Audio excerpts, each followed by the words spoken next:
Bismillahirrahmanirrahim. Assalamualaikum warahmatullahi wabarakatuh. Waalaikumsalam warahmatullahi wabarakatuh. Pemirsa dimanapun kini berada, Anda masih bersama saya, pembawa acara Philo Indonesia. Pada kesempatan ini telah hadir tamu kita, yaitu Ustadz Nu'aim Hidayat. Assalamualaikum Ustadz Nu'aim. Waalaikumsalam warahmatullahi wabarakatuh. Alhamdulillah kita bisa jumpa di tengah kesibukan Ustadz, ya. Tapi tetap bisa ada waktu ya sebentar berbicara di Philo Indonesia. Semoga ini menjadikan pengalaman pertama Ustadz Nu'aim bersama saya pembawa acara di Philo Indonesia. Amin. Ya dengan Gus Yuli harus diluangkan ini. Dengan orang penting. Pemirsa, sebelum kita berbicara jauh tentang apa yang nanti yang disampaikan oleh Ustadz Nu'aim, izinkanlah saya akan membacakan ya biodata dari Ustadz Nu'aim Hidayat. Beliau adalah kelahiran dari Bojonegoro 20 Juli 1969. Beliau juga pernah menempuh pendidikan di Institut Pertanian Bogor, mengambil jurusan Sosial Ekonomi Pertanian, program studi komunikasi dan penyuluhan pertanian. Masya Allah, beliau juga ahli pertanian dong kalau kayak gini, itu kan. Nah, begitu juga beliau juga melanjutkan mengambil pendidikan di Master S2 di Universitas Indonesia di program Kajian Timur Tengah dan Islam, program studi politik dan hubungan internasional di Timur Tengah. Selain menjadi Ketua Dewan Dakwah Islamiyah di Depok, beliau juga aktif menulis di berbagai macam media-media dan juga sudah banyak sekali karya-karya beliau tentang Islam dan politik diterbitkan dan buku dan berbagai macam penerbit itu sendiri. Dan Ustadz Nu'aim selain sebagai penulis, beliau juga menjadi jurnalis, pernah menjadi jurnalis di berbagai macam media, dan itu menjadikan pengalaman beliau kaya terhadap masalah kajian-kajian tentang keislaman. Pemirsa dimanapun kini berada, tema yang kita angkat kali ini yaitu tentang muamalah ya dalam perspektif keislaman. Dan perlu diketahui bahwa berbicara tentang hubungan manusia dalam kehidupan, selama ini kita kenal ada dua aspek ya, hubungan antara manusia dengan Tuhan yang selama ini disebut namanya habumunallah, dan yang kedua adalah hubungan antara manusia dengan manusia yaitu habumunan nas. Akan tetapi dalam fenomena yang terjadi bahwa dalam perspektif keagamaan khususnya Islam yang kita pahami selama ini, materi hubungan tentang muamalah itu sangat minim dibicarakan. Bahkan bermuamalah itu baru akhir-akhir ini tentang jual beli atau ekonomi syariah itu. Sementara dalam muamalah di sini sangat luas sekali, ada namanya muamalah bersiasah atau berpolitik, muamalah berbudaya. Akan tetapi materi-materi tentang muamalah Islami minim kita ketahui. Untuk itu kita ingin berbincang-bincang kepada Ustadz Nu'aim yang selama ini pakar mengenai kajian-kajian keislaman. Kenapa ini bisa terjadi dan apa yang harus kita lakukan? Dan perlu diketahui pemirsa, program Philo Indonesia ini kerjasama dengan Lembaga Kajian Ekonomi Pembangunan Islam (LKPI). Saya berikan waktu kepada Ustadz Nu'aim untuk menyampaikannya. Terima kasih. Silakan Ustadz Nu'aim. Bismillahirrahmanirrahim. Terima kasih. Alhamdulillahirabbil alamin wa bista'inu ala umuriddin waddin. Shalatu wassalamu ala asrofil anbiya wal mursalin wa ala alihi wa sahbihi ajma'in. Terima kasih pada Gus Yuli yang telah memberikan waktu bagi saya untuk berbagi ya, dan kita bermuhadharah bersama di majelis yang mulia ini ya, majelis maya ya, bukan majelis nyata ya. Jadi meski demikian mudah-mudahan manfaatnya bisa kita ambil. Benar tadi Gus Yuli menyatakan bahwa kajian tentang muamalah hubungan manusia-manusia memang masih belum banyak ya kita temui ya, khususnya di tanah air kita begitu. Orang lebih banyak kalau bahas fikih, banyakkan fikih ibadah ya. Fikih muamalah banyak kurangnya. Tadi Ghazali nyebut misalnya muamalah dalam jual beli ya, muamalah dalam tijarah ya, itu belum banyak diketahui, apalagi muamalah siasah yang akan kita bicarakan ini itu malah lebih jarang lagi gitu ya. Nah, sebelum kita bahas tentang siasah ini, ada satu hal yang menarik ya. Saya pernah baca dalam sebuah buku sejarah ketika di masa Umar bin Abdul Aziz ya, terjadi pengecaman terhadap Sayyidina Ali, dan kemudian yang kelompok Pro Sayyidina Ali mengecam Muawiyah, yaitu kelompok Sunni dan Syi'i waktu itu sangat keras ini pertentangannya. Bahkan kalau kita lihat pertentangan itu sampai di Timur Tengah dijadikan sebagai alat untuk Amerika ya, dan juga kadang juga kaum muslim sendiri yang belum mengenal fikih muamalah itu saling bunuh ya, bukan hanya saling cerca tapi saling bunuh. Nah, di masa Umar bin Abdul Aziz mengetahui fenomena penduduknya seperti itu kemudian Umar bin Abdul Aziz membacakan ayat Al-Quran yang sering sekali dibaca oleh para khotib ketika selesai khutbahnya, yaitu bunyinya adalah innallaha ya'muru bil adli wal ihsan wa itaidil qurba wa nahy anil fahsai wal munkar wal baghi ya'idukum la'allakum tadhakkarun wallahu akbar gitu kan. Nah, di situ Allah menyatakan innallaha, Allah menyuruh bil adli wal ihsan, kamu berbuat adil dan ihsan, berbuat yang terbaik. Jadi kalau saya tangkap dari dua kata ini, yaitu adil dan ihsan, ini menurut saya jadi landasan kita untuk bermuamalah, terutama muamalah sia-sia ya. Jadi kita seringkali nggak bersikap adil dalam bermuamalah ya. Kita seringkali misalnya mengkorupsi misalnya kata-kata orang gitu kan. Kita seringkali melebih-lebihkan kata-kata orang. Jadi tidak adil. Adil itu adalah menempatkan suatu pada tempatnya ya, yang jujur ya. Jadi tidak mengurangi, tidak menambah-nambahi. Nah, kenapa terjadi perang ya, terjadi mudah konflik ya, bahkan bukan hanya konflik Sunni Syiah ya, bahkan konflik antar umat Islam sendiri gitu ya. Itu atau antar Islam dan orang yang lain, itu seringkali ada korupsi dalam bermuamalah itu ya. Itu yang pertama. Yang kedua, Al-Quran menyuruh kita berbuat ihsan. Ihsan itu maknanya bukan hanya hasan, ya kalau hasan itu baik, tapi kalau ihsan itu berbuat terbaik, ya. Jadi kita disuruh oleh Allah, ya, berbuat terbaik kepada siapapun, ya, bukan hanya Muslim, tapi bahkan pada orang non Muslim, ya.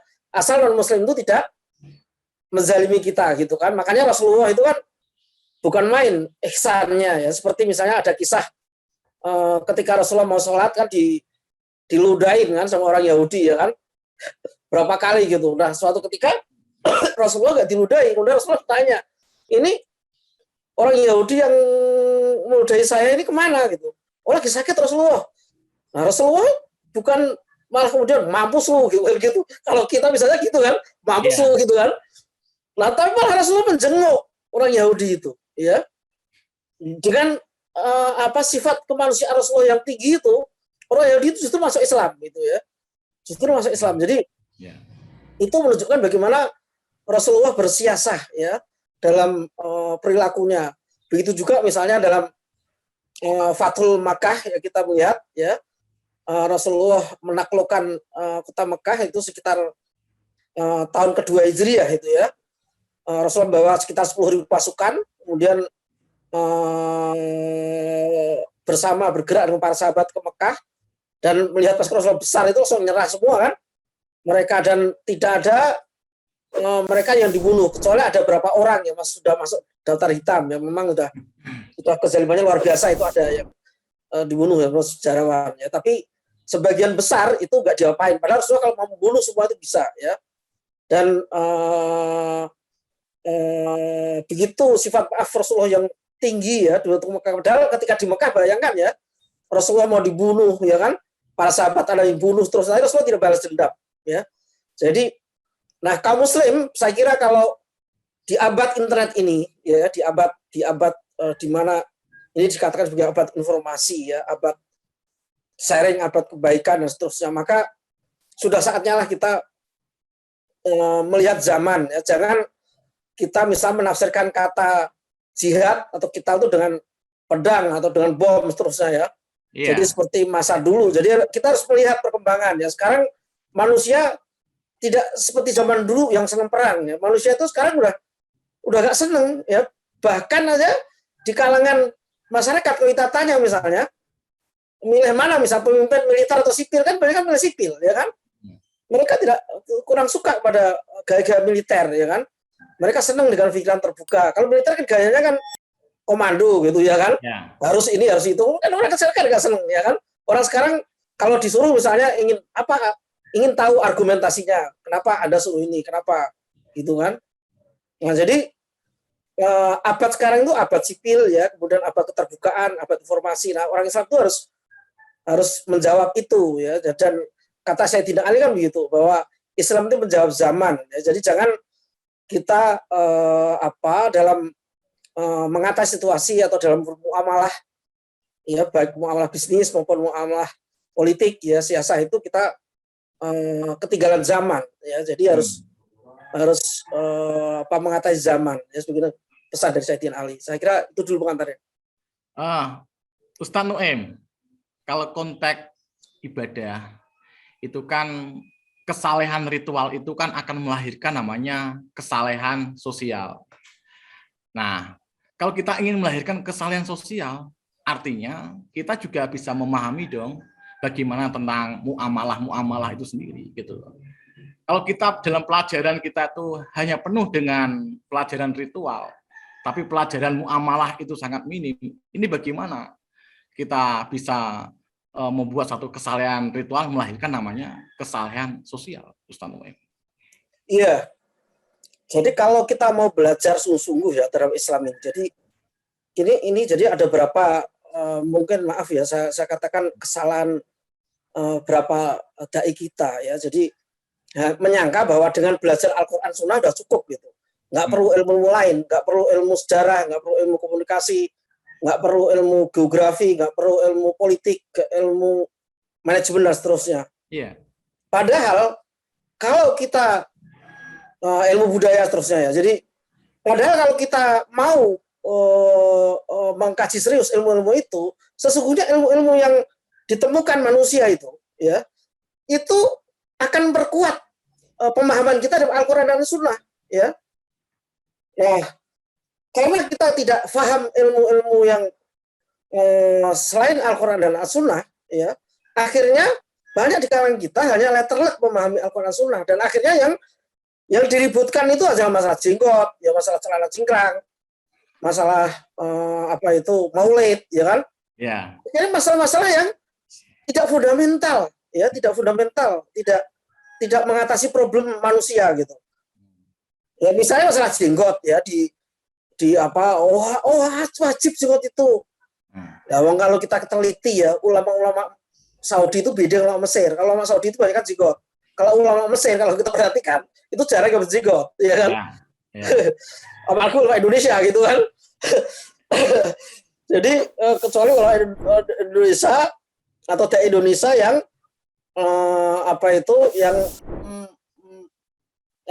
menerima mentah-mentah dari ajaran Saudi kan gitu. Ya. Jadi itu hanya budaya gitu ya. Dan Rasulullah apakah misalnya perlu ditiru jenggotnya gitu ya?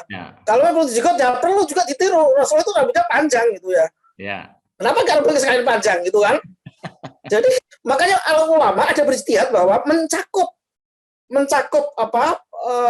fisik Rasulullah itu tidak wajib ya, tidak sunnah, boleh aja gitu, tapi wajib. Bahkan bagusnya yaitu itu dalam hal penampilan yang mengikuti sekitar gitu ya kan. Jadi kalau misalnya sekitarnya nggak jenggot ya aneh kamu jenggot panjang ya. Kalau ustadz saya mengajarkan gini, Ustadz Abbas Aula namanya, dia punya pimpinan pesantren di Ma'had di Bogor. Dia katakan bahwa ini para dai banyak keliru, kata dia. Perintahnya wajib jenggot. Padahal yang benar itu merapikan jenggot, kata dia gitu. Jadi bukan memanjang atau merapikan gitu ya. Jadi ya begitulah ya akhirnya yang terjadi ya. Betul. Karena pemahaman terhadap ilmu yang di luar Al-Quran dan Sunnah itu minim, akhirnya memahami Al-Quran dan Sunnah itu tidak luas ya, tidak komprehensif gitu dan tidak cemerlang menurut saya ya. Jadi akhirnya seolah-olah Islam itu sulit akhirnya untuk dipraktekkan ya. Jadi termasuk bisa mengharamkan musik gitu kan. Kan Pujang sendiri akhirnya ya kan. Dia punya HP nggak ada musiknya. Coba gimana? Kemudian kalau kita tanya apa arti musik ya, apa arti nada? Itu kan bukan nada. Sungguhnya dia ketika ngomong itu kan musik juga, itu retorikanya ya kan. Nada ya kan, dia nggak paham itu. Dan apalagi kalau kita lihat mereka nggak paham sejarah karena musik itu ya. Wah, sejarah di Andalusia ya setelah 800 tahun itu musik juga berkembang di sana. Yaitu ada tokohnya Al-Farabi gitu kan. Makanya dalam hal musik misalnya saya cenderung membolehkan ya, dan saya juga sudah menulis artikel tentang ini ya, saya paparkan tentang wajib dan tentang haram dan halalnya musik ya, berapa ulama, kemudian juga apa yang ijtihad yang tepat ya, apalagi dalam masa kini ya. Harusnya kan umat Islam itu menampilkan alternatif ya terhadap budaya yang ada ya, bagaimana Islamisasi musik itu. Seperti dulu Wali Songo misalnya ya, tidak langsung mengharamkan misalnya wayang gitu kan, tapi justru mengislamkan wayang gitu kan. Kemudian juga misalnya kenduri seterusnya ya, yang untuk laut, untuk pohon seterusnya ya. Kemudian para ulama mengenai kenduri ya sambil pengajian atau tahlilan seterusnya. Jadi dulu para ulama kita canggih dalam memahami budaya itu ya, tidak saklek ya seperti beberapa dai kita sekarang. Bahkan saya yang sedihnya itu, bahkan dai-dai yang menurut saya kurang wawasannya itu malah mendapat tempat di YouTube itu ya. Dan banyak juga penggemarnya. Itu yang saya musik kadang ya. Jadi masyarakat kita itu kadang kalau lihat orang itu ngomong Al-Quran dan As-Sunnah itu udah, wah itu benar itu gitu. Jadi orang kita banyak awam ya, sehingga ketika ada dalil soal itu benar gitu.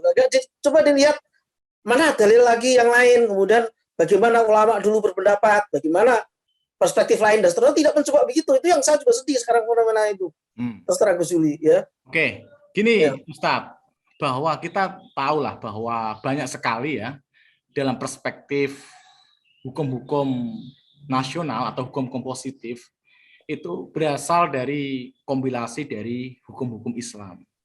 Artinya dalam perspektif ini pengembangan muamalah Islam ya itu ternyata kan bisa dijadikan semacam hukum positif.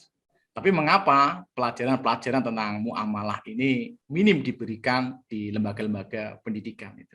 Ada apa gitu? Sementara kompilasi hukum positif banyak sekali dari hukum-hukum Islam gitu. Iya, saya kira ini kalau terkait dengan pendidikan ya, saya kira memang pendidikan kita ini kan mengadopsi banyak mengadopsi Barat ya. Jadi dalam hal muamalah misalnya itu tidak dikaitkan dengan Al-Quran Sunnah ya atau ijtihad ulama soleh ya, tapi benar-benar misalnya dalam hal misalnya kalau kebetulan saya belajar sosiologi misalnya ya, ketika belajar sosiologi benar-benar ya psikologi Max Weber dari Barat semua ya teorinya itu ya. Kemudian kalau dalam anak SD SMP ya ya tidak ada roh Islamnya gitu. Termasuk kita belajar sains itu kan nggak ada sains yang ke anak-anak dari tingkat TK anak umum ya sampai perguruan tinggi yang ada dasar di Quran atau Sunnah atau ijtihad yang soleh kan nggak ada ya. Nah, perguruan tinggi umum ya. Bahkan terus terang Gus Yuli, saya yang sedih itu kemarin beberapa hari lalu ya, Menteri Agama ya Yakut Thomas dan Menteri Pendidikan ya Mendiknas Nabil Makarim ya, itu kan meluncurkan moderasi beragama ya memang kata moderasi itu inilah menimbulkan perbincangan sendiri lah nanti ya karena itu juga para cendekiawan juga debat ramai soal itu. Tapi yang saya sayangkan bukan itu, tapi kenapa dalam peluncuran beragama itu yang ditampilkan adalah Citra Laura gitu. Artis itu saya buka-bukaan ya. Bahkan kalau artis itu semipur loh, kok disuruh pidato gitu ya. Pidato dan kemudian dikagumi gitu ya. Dan pidatonya itu menurut saya mensihir ya, dan orang-orang awam yang nggak paham karena dia jurusan filsafat ya, dia pintar pidatonya memang. Bagi orang yang awam akan terkesima dengan pidatonya. Ya, kalau saya nggak terkesima ya, karena kebetulan saya juga belajar filsafat ya, dan alhamdulillah lah Allah karuniakan saya senang membaca juga ya. Jadi dalam pidato itu Cinta Laura itu mengatakan bahwa diantaranya ya yang dikagumi orang awam itu ya, dan karena saya mencek juga banyak Facebook yang mengutip, kemudian di YouTube seterusnya, itu kata-kata Cinta Laura begini, bahwa Tuhan itu adalah tak terbatas, manusia terbatas. Bagaimana bisa memahami Tuhan, kata dia. Karena itu jangan merasa mewakili Tuhan. Nah, itu kan soalnya top itu kata itu ya. Padahal kalau kita lihat perkataan itu bisa boleh dipraktekkan di luar Islam, tapi di kalangan Muslim nggak bisa, Gus Yuli. Ya, karena di kalangan Islam Al-Quran itu bisa dipahami dengan Allah itu. Ya, seorang Muslim itu disuruh setiap hari baca Qurannya nggak? Ya. Ya, Rasulullah mendapat wahyu turun pertama, Iqra, ya, bacalah, ya, fahamilah, ya, jangan ada yang ngomong saya pernah baca sebuah artikel, ada seorang tokoh nyatakan kaum Muslim itu banyak kan mengeja bukan membaca, kata dia. Jadi nggak terlalu keras kalau itu. Kalau menurut saya ya, membaca itu kata Rasulullah memang dapat pahala ya, tapi pahalanya kan kalah dengan membaca memahami ya. Yeah. Kalau kita baca memahami, bagi praktekan, mendakwakan lebih besar lagi itu pahalanya kan.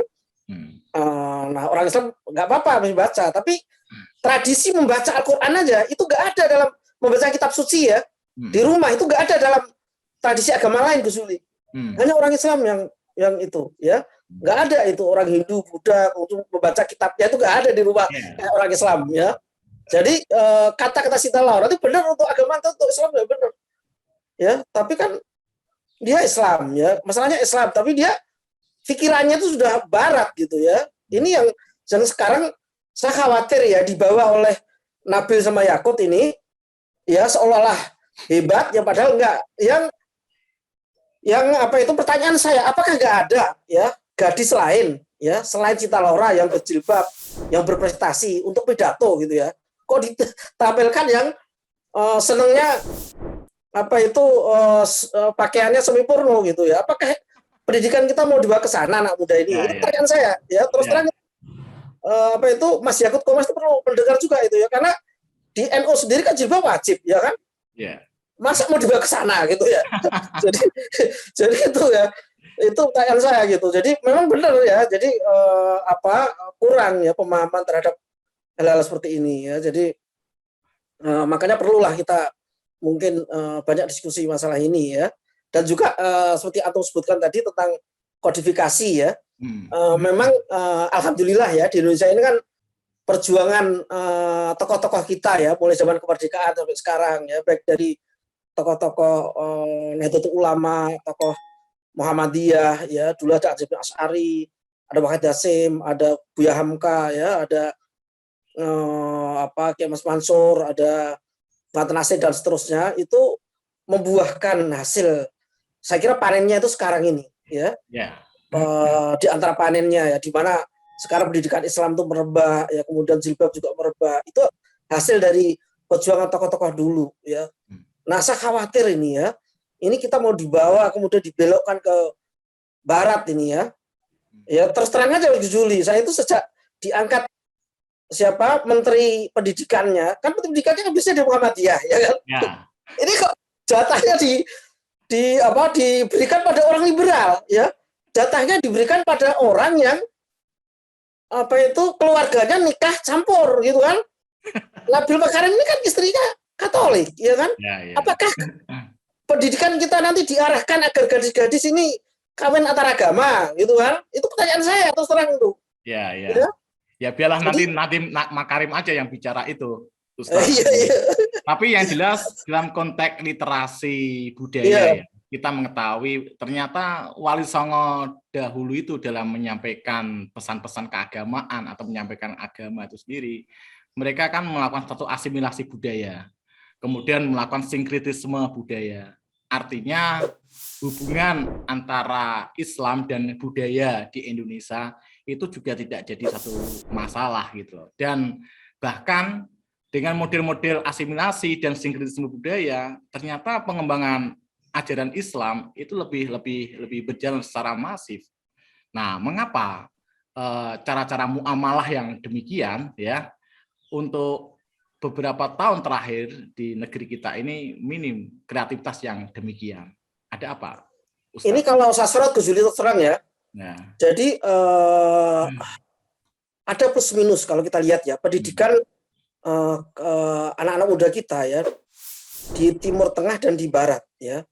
Di Timur Tengah itu kelebihannya memang mereka paham Quran Sunnah ya. Kelemahannya adalah kalau dulu kan hafalan ya kan. Kelemahannya saya perhatikan itu di analisa ya. Di Timur Tengah itu jarang ya dosen itu melatih bahasanya menulis ya. Kemudian juga pemberian ilmu-ilmu lain ya, misalnya tadi saya katakan misalnya di Timur Tengah apakah ada ilmu tentang ilmu sosial ya, ilmu budaya, kemudian ilmu politik misalnya, atau ilmu manajemen seterusnya ya. Jadi yang harusnya itu diberikan ya kepada kader-kader kita ya, atau intelektual kita yang belajar di Timur Tengah ya. Kemudian di Barat sementara punya kelebihan apa dalam hal analisa, hafalan kurang ya. Dan kemudian pelajaran di Barat itu yang kelebihannya memang dia banyak data ya, banyak wacana, tapi kelemahannya adalah belajar di Barat itu apa, unsur tauhidnya itu seperti hilang gitu Gus Yudi. Sehingga ketika orang banyak belajar di Barat, akhirnya bukan dia menjadi ulama ya. Setelah lulus Barat malah mengkritisi Islam. Kan Islam itu bukan untuk dikritisi, Islam itu dipraktekkan ya kan. Harusnya dikritisi yang kaum Islamofobia gitu loh. Zaman Islam bukan Islamnya dikritisi ya kan. Dijelek-jelekin sendiri gitu ya. Seneng banget itu ya saya lihat kalau orang lulusan Barat itu ya. Nah, itu jadi di Indonesia ini punya peluang sudah terus terang ya. Kalau di NU kan istilah Islam Nusantara ya. Kalau saya kok nggak setuju gitu. Islam di Nusantara, jangan Islam Nusantara. Kalau kita akan Islam Nusantara kan ada Islam Eropa, Islam Mesir ya. Dan itu kan akan meniru seolah lain gitu. Jadi akan meniru gereja. Gereja itu kan beda-beda. Kalau kita lihat ya Protestan itu ada gereja Jawi Wetan, gereja Sunda. Yang jamaahnya beda-beda. Nanti nggak boleh satu jamaah di gereja itu dia ikut jamaah gereja lain. Nah, di Islam kan enggak. Ya kan? Islam di Mesir itu kan sholat 5 waktu sama ya. Islam Saudi 5 waktu, Eropa 5 waktu. Kan sama dengan kita 5 waktu, ya kan? Kalau gereja beda-beda itu Juli. Ya kalau kebetulan saya tahu sedikit tentang Kristen itu di gereja misalnya macam-macam ya. Ada yang gereja itu bolehkan musik ya. Sambil nyanyi, ada enggak gitu. Kemudian bahkan kalau Katolik sama Protestan jauh lagi bedanya ya. Nah, mungkin ini hal lain. Nah, kembali lagi tadi soal apa? Muamalah. Soal muamalah tadi. Jadi saya perhatikan dari sini memang kita perlu ya, bukan hanya Wali Songo, saya kira juga sikap-sikap tokoh-tokoh Masumi ya, misalnya Muhammad Rasir, ya Buya Hamka, kemudian siapa Kasman Gilbojo, kemudian Mas Mansur, termasuk tokoh Madya almarhum misalnya siapa Kiai Fahrudin seterusnya, itu perlu kita ambil hikmahnya ya mereka dalam bersiasah itu ya, sehingga bagaimana gerakan Muhammad itu bisa berkembang itu kan menurut saya atas jasa mereka ya dalam mengatasi atau menapaki gelombang ya yang ada di permasalahan yang ada di bumi Indonesia ini, tanah air ini ya. Jadi Saya lihat generasi kita ini masih belum banyak memahami itu, ya, termasuk memahami bagaimana mereka berjuang, ya. Kalau bersiasah menurut Islam itu seperti apa sih? Bersiasah menurut Islam itu? Siasah, ya. Jadi siasah itu kan asal katanya sasa ya susu siasatan, ya. Dalam kamus Al-Munawwir, siasah itu atau sasa siasatan itu maknanya adalah mengatur, ya, memerintah, ya, melatih, mengatur, merintah. Nah, manusia ini bersiasah kan sudah bukan hanya politisi yang bersiasah, ya, atau bukan hanya kepala negara atau pejabat bersiasah. Kita sebagai Muslim itu juga harus bersiasah, gitu, ya kan? Siasat kalau kata gitu kan, kita kan harus kita kan juga punya diberikan Allah, ya, amanat untuk memerintah, ya, sebagai pemimpin lah, gitu, ya. Siasat itu terkait erat dengan kepemimpinan, gitu kan? Kata Rasulullah kan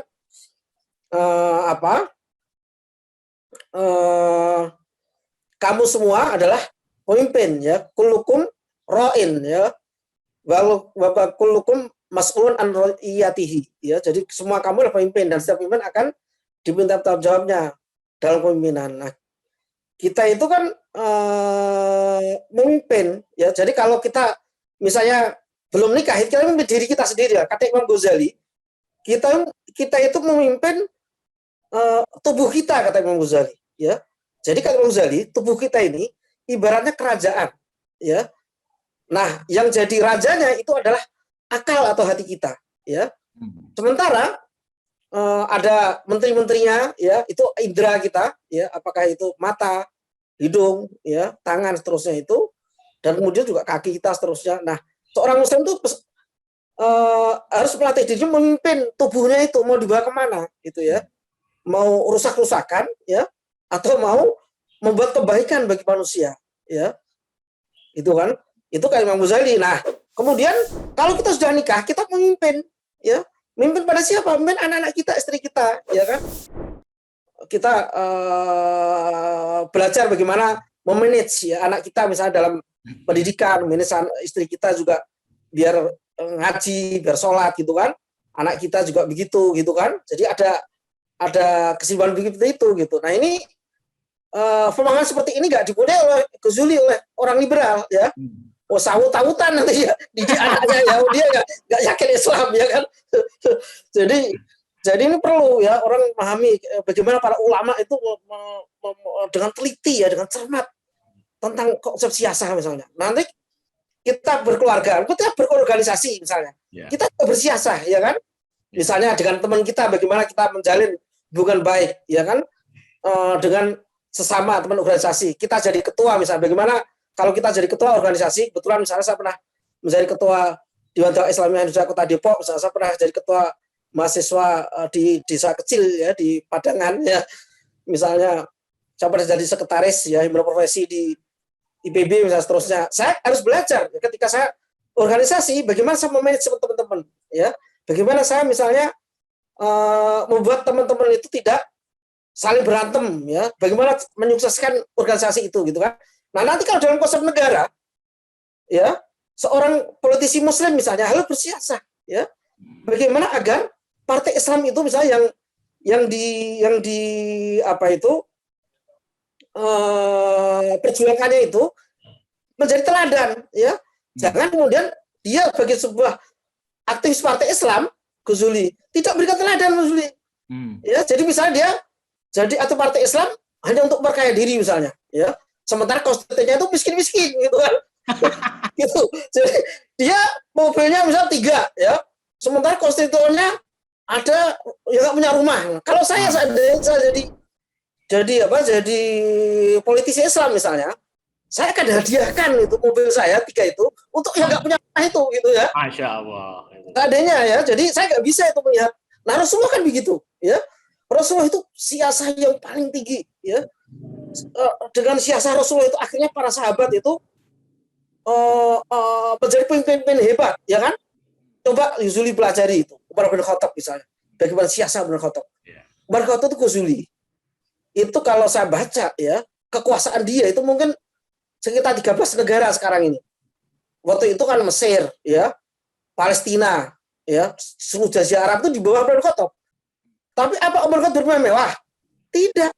Padahal waktu itu harta negara di masa Umar bin Khattab itu kaya raya, Gus Zuli. Ya. Tapi Umar bin Khattab itu justru malah ketika dia berkuasa, itu dia panggil apa itu saudara-saudaranya, ya, apa itu familinya, ya, keluarganya. Dia nasihati bahwa ini semua harta negara, jangan sampai kita ambil, ya, kita curangi. Kalau Anda ingin pinjem ke gaji saya, dia begitu. Ada waktu itu gubernurnya berubah, dia marahin, ya. Nah, saya melihat Gus Zuli terus terang, ya, keteladanan Umar bin Khattab Abdul Aziz yang hidup sederhana itu, yang zuhud itu menjadikan kekuasaan Islam ini menjadi luas, Gus Zuli, jadi teladan. Nah, kalau politisi Islam bersiasah tidak melihat teladan, Gus Zuli, akhirnya masyarakat kita menyatakan apa? Sami mawon, Mas. Partai Islam dan partai sekuler sami mawon. Itu yang bahaya, yang saya khawatir, Gus Zuli, terang, ya. Nanti gubernur yang dari Muslim maupun yang dari sekolah atau Muslim sama aja, nah itu bahaya. Harusnya kalau dia menyandang sebagai Muslim, kalau berarti partai Islam itu harus memberikan teladan, sehingga orang bisa membedakan. Oh, memang kalau dipegang oleh partai X misalnya, oh hebat, bagus ini. Kalau dipegang oleh ini, bagus, gitu kan. Nah, itu yang kita terus terang nantikan, Gus Zuli. Ya mudah-mudahan kita berdoa, ya, di masa depan itu para aktor-aktor politik kita itu bisa bersiasah meniru Rasulullah dan sahabat, ya, sehingga Islam itu jadi kebanggaan, ya, bukan jadi pelecehan, ya.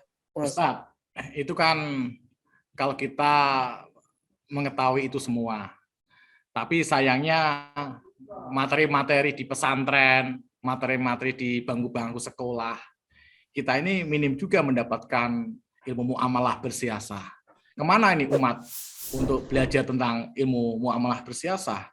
Kalau materi-materi itu juga tidak dipahami oleh banyak umat, sehingga umat juga tidak bisa memilih bagaimana mencari pemimpin yang terbaik itu. Gimana menurut Ustadz Nuim?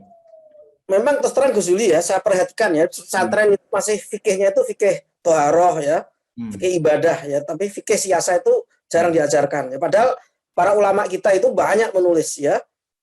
Ini contohnya misalnya Imam Ghazali, nasihat Imam Ghazali kepada apa itu para pemimpin, ya, sudah terjemahkan ini, ya, ini kebalik, ya, ada berpolitik, ya, ada berpolitik, ya, Imam Ghazali ini bagus sekali, Gus Zuli, ya. Jadi nasihat Imam Ghazali pada para pemimpin, ya, agar tidak bermewah, agar memperhatikan rakyatnya dan seterusnya. Jadi, nah, ini saya teringat Gus Zuli tentang dengan nasihat, ya, profesor dari Malaysia namanya Donakab Alatas itu menyatakan begini. Jadi menurut dia problematika terbesar bagi dia apa itu umat Islam itu kata dia dua, kata dia. Yaitu pertama adalah kerusakan ilmu, yang kedua adalah kerusakan adab atau akhlak, ya. Jadi kerusakan adab, ya. Jadi kerusakan ilmu maksudnya adalah sekarang ini Ghazali terus terang, ya, kita itu dicampur aduk seterusnya, ya, sehingga kita tidak memahami ilmu Islam yang benar, ya. Kita banyak misalnya ketika belajar sosiologi dari barat doang, kita nggak pernah tahu bagaimana Ibnu Khaldun, ya, misalnya yang terkenal bapak sosiologi Islam, ya, atau ada tokoh Islam yang dikenal sosiologi juga, misalnya Ali Syariati, ya, itu juga tokoh sosiologi misalnya.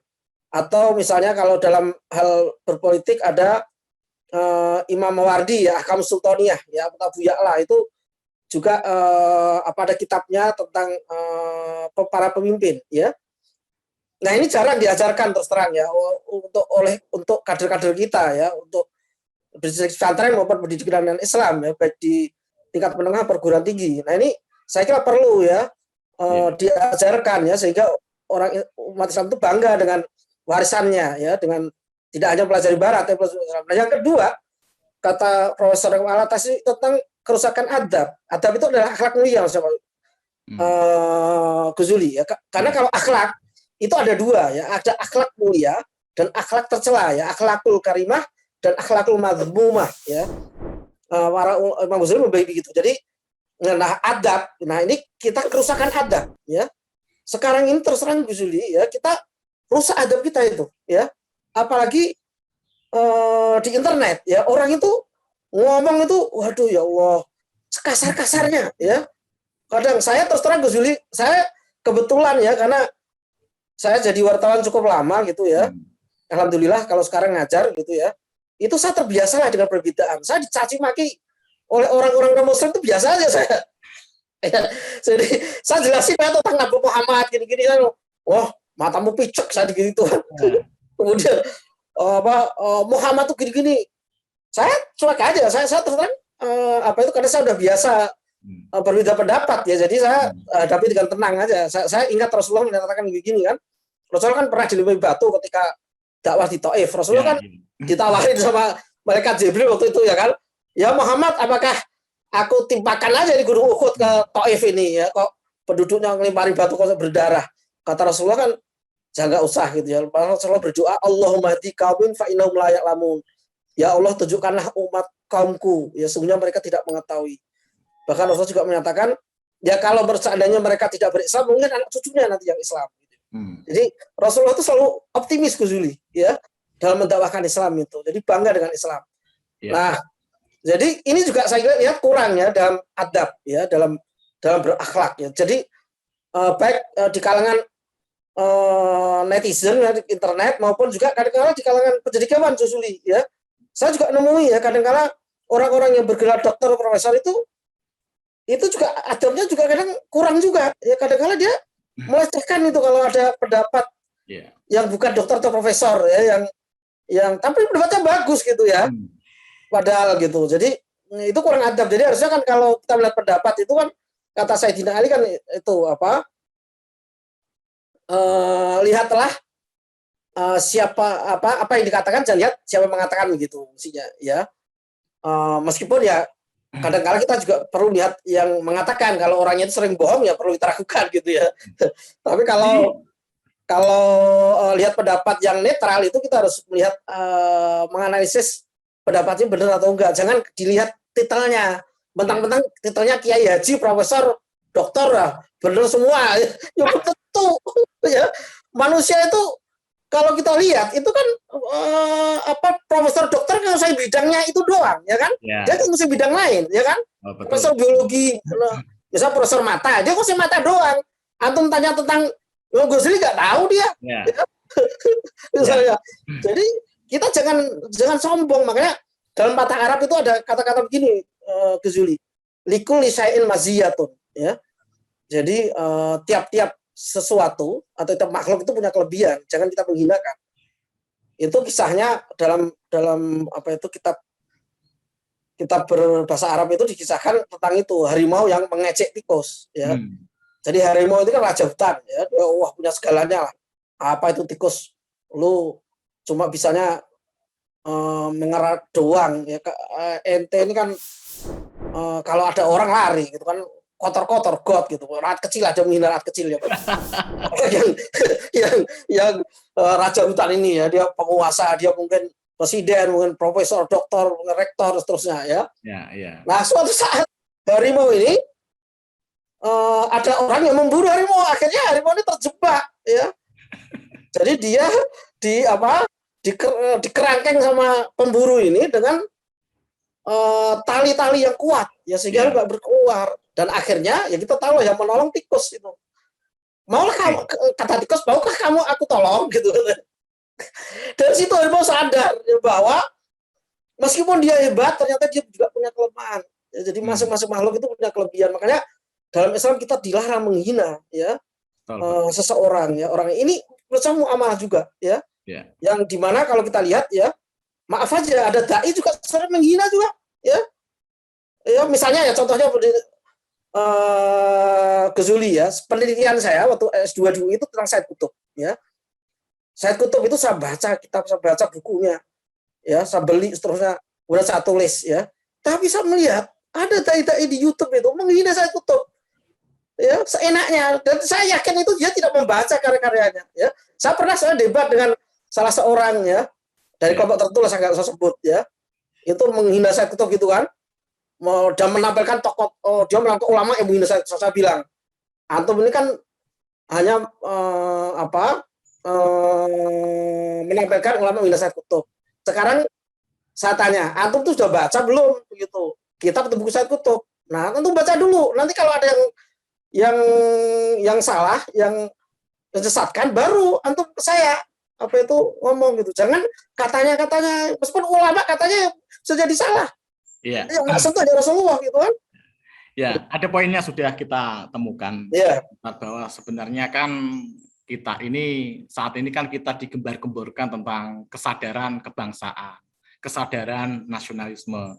Sebenarnya tanpa harus kita bicara tentang gembar-gembor kesadaran nasionalisme, kesadaran kebangsaan itu, sebenarnya secara pribadi kita bisa muncul secara sendiri, asalkan kita bisa memahami tentang muamalah itu gitu loh.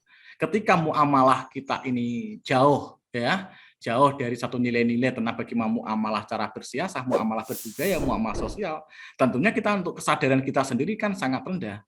Kira-kira harapan apa yang harus dilakukan Ustadz Nu'aim agar kita ini dengan adanya bermuamalah ini bisa membangkitkan kesadaran kita sebagai berbangsa dan bernegara ini, Ustadz Nu'aim? Iya, kita tuh harus bersyukur ya hidup di bumi Indonesia, tanah Indonesia yang ditakdirkan Allah ini adalah umat Islam terbesar di dunia ya. Kita itu sekarang kan nomor 4 jumlah penduduk kita, 207 juta, nomor 4 ya, setelah Cina, India dan Amerika ya, dan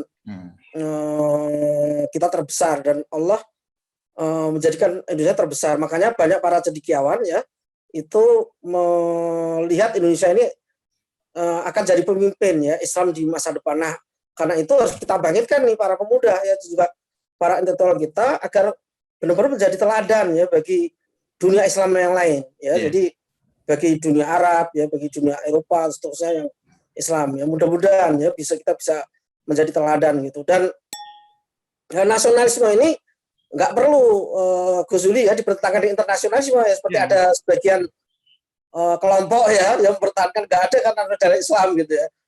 Jadi nasionalisme itu ada dalam Islam ya, meskipun itu bukan hadis katanya ya, hubul atau minal iman, tapi mencintai tanah air itu fitrah bagi manusia ya.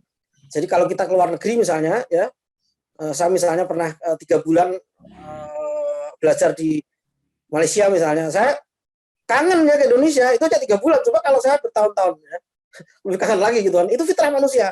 Dulu Rasulullah juga begitu. Rasulullah itu ketika di Madinah, Rasulullah itu pernah mengatakan bahwa beliau rindu pada Mekah gitu ya. Jadi itu fitrah manusia ya. Jadi tanah air itu. Makanya bagaimana sekarang ya kita Islam ini yang merupakan warisan ya para wali ya, warisan tokoh-tokoh Islam. Kan para pahlawan ini kan mayoritas Islam, Bu Zuli ya. Meskipun ada yang non Islam itu kan sedikit sekali, ya kan? Yang mayoritas itu Islam para pahlawan ini. Jadi bumi yang diperjuangkan wali tokoh Islam, bagaimana kita warnai ya agar menjadi teladan ya bagi bangsa-bangsa lain, bahwa bangsa Indonesia yang Islami ini, yang mayoritas Islam ini bisa memberikan teladan, memberikan pencerahan, ya, memberikan inovasi, ya, memberikan karya, ya, sehingga kaum bangsa Indonesia itu bisa diteladani ya oleh bangsa-bangsa lain gitu ya. Itu yang harapan kita gitu. Ya, terima kasih Suhu.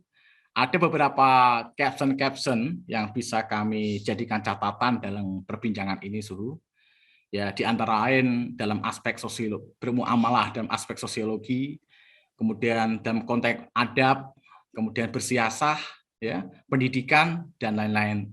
Tentunya kalau ini diuraikan semuanya, mungkin waktunya bisa panjang, ya, waktunya bisa panjang, dan mungkin kita bisa di season yang lain kita berbicara pada caption tadi itu sendiri. Tapi yang menjadi menarik dalam satu catatan ini bahwa dalam sebuah kekafahan kita tidak bisa memisahkan namanya ibadah muamalah ini gitu loh. Karena kita punya hubungan antara manusia dengan manusia. Nah, untuk itu nilai-nilai keislaman yang diajarkan oleh Rasulullah SAW tentunya memberikan suatu peluang dan nilai kita bagaimana kita bisa mengembangkan muamalah. Dengan demikian dalam perspektif kebangsaan, ya, ini seandainya ini bisa diimplementasikan, kita benar-benar mengaktualisasikan bahwa ajaran Islam itu benar-benar rahmatan lil alamin. Mungkin barangkali begitu ya, Ustadz M ya. Iya. Terakhir mungkin saya Ya, bisa silahkan. tambahin. Iya, jadi wa ma arsalnaka illa rahmatan lil alamin ini memang perlu kita pegang ya. Ya. Dan saya kira itu hanya Islam itu ya punya kata-kata itu ya di kitab sucinya gitu. Jadi yang lain saya kira saya belum menemukan ya. Nah ini yang perlu kita pegang dan juga ini mengandung makna juga bahwa kita uswah ya keteladanan karena ini sekarang ini kan juga lagi Maulid ya Maulid Rasulullah. Jadi bagaimana mengejawantahkan ya, membumikan ya mungkin mengaplikasikan ya teladan Rasulullah ini dalam kehidupan ini yang penting ya. Jadi makanya kenapa dalam Islam itu orang-orang yang menghina Rasulullah itu diberikan hukuman ya. Tentu kita tidak langsung membunuhnya gitu kan. Itu yang kadang-kadang salah juga ya padahal dalam sejarah Islam kalau orang menghina Rasulullah itu diadili dulu Gus Yuli ya, diadili dulu ya, ada pengadilannya. Disuruh tobat dulu 3 hari gitu ya, baru dikenakan hukuman. Jadi kita jangan main emosi ya, kemudian terlek ya dalam memahami nas-nas itu ya, perlu pemahaman yang utuh, perlu juga melihat pendapat ulama yang lain ya, sehingga bisa Islam ini benar-benar bisa rahmatil alamin. Ya. Saya kira itu. Terima kasih Pak Ustadz Nu'aim Hidayat telah hadir di ruang Belo Indonesia. Semoga ilmu yang diberikan Ustadz memberikan hidayah dan barokah kepada kita semua. Amin ya rabbal alamin. Amin. Assalamualaikum warahmatullahi wabarakatuh.